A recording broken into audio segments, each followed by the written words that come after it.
प्रश्न बघा. सोबतच्या आकृतीतील रेखांकित भागाचे क्षेत्रफळ किती?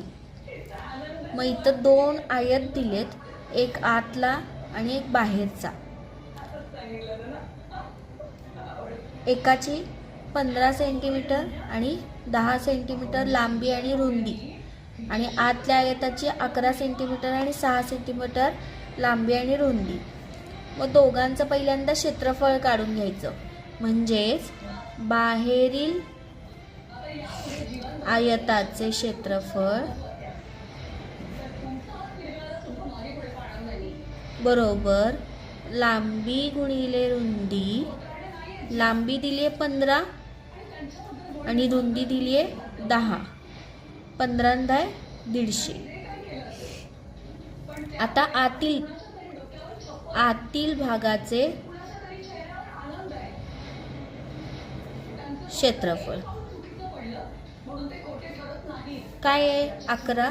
लांबी गुणिले रुंदी.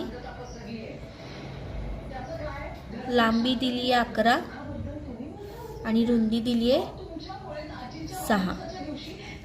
सेंटीमीटर लिहायला विसरू नका, एकक कंपल्सरी लिहावं.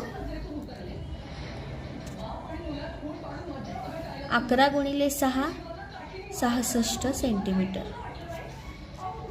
मग त्यांनी काय विचारले? रेखांकित भागाचे क्षेत्रफळ.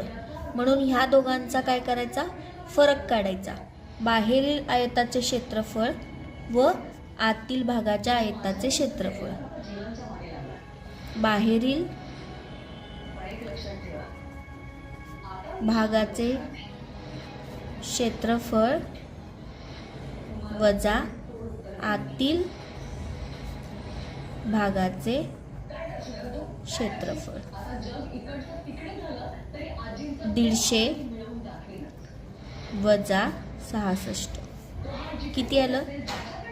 10तून 6 गेले 4, 5ला 1, 15तून 7 गेले 8, 84 सेंटीमीटर. म्हणजे आपल्या आतील हे रेखांकित गेलेल्या भागाचे क्षेत्रफळ, रेखांकित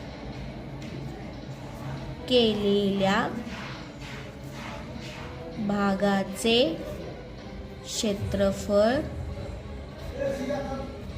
84 सेंटीमीटर आहे. आणि कोणत्याही क्षेत्रफळ मोजताना आपण 84 चौसेमी असे लिहितो.